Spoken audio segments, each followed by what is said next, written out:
Supreme court తీర్పుతో ఉద్యోగాలు కోల్పోయిన 26,000 మంది టీచర్లతో సమావేశమయ్యారు బెంగాల్ సీఎం మమతా బెనర్జీ. టీచర్ల ఉద్యోగాలను కాపాడేందుకు తాను జైలుకు వెళ్లడానికైనా సిద్ధమన్నారు ఆమె. అయితే దీది సర్కార్ అవినీతితో వేలాది మందికి అన్యాయం జరిగిందని, సమస్యను పక్కదారి పట్టించేందుకు ప్రయత్నిస్తున్నారని బీజేపీ ఆరోపించింది.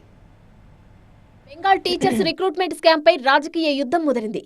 26,000 మంది టీచర్ల రిక్రూట్మెంట్ ను రద్దు చేస్తూ సుప్రీంకోర్టు తీర్పుపై టీఎంసీ, బీజేపీ నేతల మధ్య డైలాగ్ వార్ నడుస్తోంది.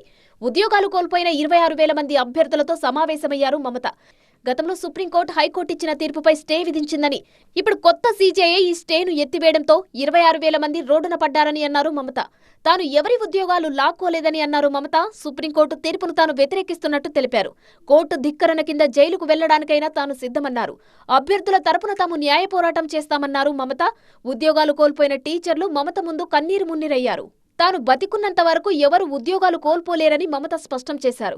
కోర్టు తీర్పు తర్వాత ఎంతో బాధతో తన గుండె రాయిలా మారిందని, తాను మాట్లాడిన తీరు పట్ల తనను జైల్లో వేసే అవకాశముందని, ఎవరైనా తనకు సవాల్ విసిరితే దాన్ని ఎలా ఎదుర్కోవాలో తనకు తెలుసని తెలిపారు. ఇచ్చిన మాటకు కట్టుబడి ఉన్నానని, అర్హులైన అభ్యర్థుల ఉద్యోగాలు పోకుండా చూస్తానని హామీ ఇచ్చారు.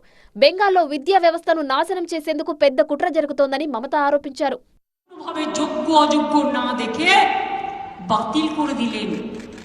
মনে রাখবেন, আমায় যদি কেউ চ্যালেঞ্জ করে আমি কিন্তু চ্যালেঞ্জটাকে মোকাবিলা করতে জানি।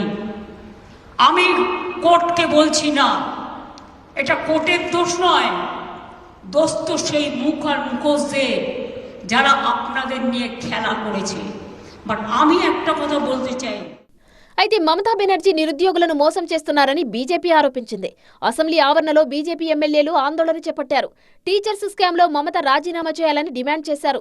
తన వైఫల్యాలను కప్పిపుచ్చుకునేందుకు మమత న్యాయ వ్యవస్థపై, కేంద్రంపై తప్పుడు ఆరోపణలు చేస్తున్నారని మండిపడ్డారు. కోల్కతాలో మమత నివాసాన్ని ముట్టడించేందుకు బీజేవైఎం కార్యకర్తలు ప్రయత్నించారు.